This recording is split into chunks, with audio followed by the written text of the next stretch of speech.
Hello everyone, I am a friend of your favorite Brawling brothers and also a Bakugan babe in training.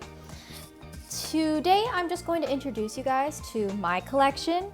It's not nearly as big as the Brawling brothers and definitely not as diverse. But if you're sort of new to the game like me, hopefully this will inspire you to start getting into it and find what you really love to play. I live in a different state than my friends, so we can really only play in the few times, maybe a year that we get to see each other. And other than that, I really have no one to play with here, except, me and the brothers try to do some brawling online over Discord when we can, and just sort of jerry-rig a setup. Here is just an overhead view of my collection. Again, pretty small, nothing too exciting here except for Mosquito, who sort of popped out of his ball there. But today I just want to go over a few of the ones that I love and that hopefully some of you love too, and just maybe share a little bit of my journey about how I got some of these guys. So standing in front of you, I have a 520 G-Power Mega Nemus. He is a little old and definitely requires tender loving care. I found him at a Goodwill along with an Aquasaurus in a bag full of bouncy balls back when I was first starting to collect Bakugan. It was definitely a rare find. I remember texting a picture to one of the brothers and asking, hey, is this the right generation of Bakugan? And thankfully it was. So he is my first official Bakugan and he is pretty cool. I like how tall he is. We always love a tall guy. Moving on, I quickly found out that a strategy I like to use to make up for my lack of brawling experience and poor rolling abilities is to use Bakugan who are really long, so that when they land on the card, they kind of block your opponent from getting onto the card as easy. So whenever we play a game that allows for it, these two are my go-to Bakugan. So here I have a G-Power, 400 G-Power Wormquake and a 450 G-Power Pearl Centipoid.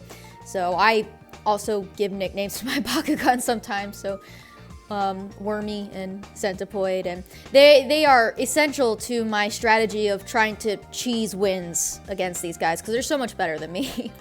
But I don't know, something aesthetically about them just makes me very happy. I don't know, I guess they're long and cute. And I sort of made a mistake back when I was first getting into this game. I didn't know what anything cost, so I did not realize that spending $50 on one Bakugan was a lot. I'm more used to the Yu-Gi-Oh community where I know cards can get very expensive.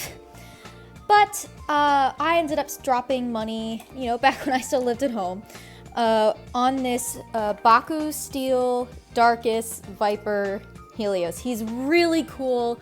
I won him in a bid off eBay and I randomly found him. I thought he just looked cool, so I ended up picking him up, and he's kind of high G-Power for the battles that we usually like to do together, so I don't really get to play with him very much, but when I do, he's kind of just a showstopper. I just think he looks very handsome, and it's always a good day when he manages to stand on the card. Just another random classic I love, El Condor. I personally believe that no Bakugan set is complete without at least one El Condor. I do have his associative card, and I'm working with them to create an El Condor deck, so let me know your thoughts on that. It would probably be mostly for the memes. I'm also a big Percival fan. I don't know, something about him, he's super cute. I call him Percy. And I do also have his card, and I have heard of the elusive Percival deck. Apparently the cards are near impossible to find, but believe me, I have my eye out if they do exist out there somewhere, because I think a Percival deck would be pretty awesome. And lastly, I'm going to show you someone I just added to my collection. So I had a birthday recently, and a friend who didn't realize he was sitting on a bunch of really cool Bakugan heard I was playing the game and decided to give them to me. So I have a 670 G power Pyrus special attack Dragonoid. And what's unique about him is that he is a spin Bakugan. So yeah, you can see like his little bottom rotates there. It's not doing a really good job for me right now. I did not know these spin Bakugan existed. I was told by the brothers when I got it that it was a very sort of rare, interesting find. So I am working right now on building a Pyrus deck, hopefully kind of focused around him for, you know, maybe those higher G power battles. But you can see I have some other Pyrus Bakugan, but I don't have the cards for it. So really the only decks I can play at the moment is the Darkest deck you've seen in the videos I'm featured in. And I can also sort of jerry-rig a Haos deck together. But still definitely trying to find my way, find what I love. And I encourage all of you to try different decks and find out what your style is like me. Thanks for listening to me ramble for a little bit. Hopefully, like I said, this is encouraging to some of you. You don't need a lot to have fun and play. So yeah, let me know what you guys think, and I'll see you in the next one.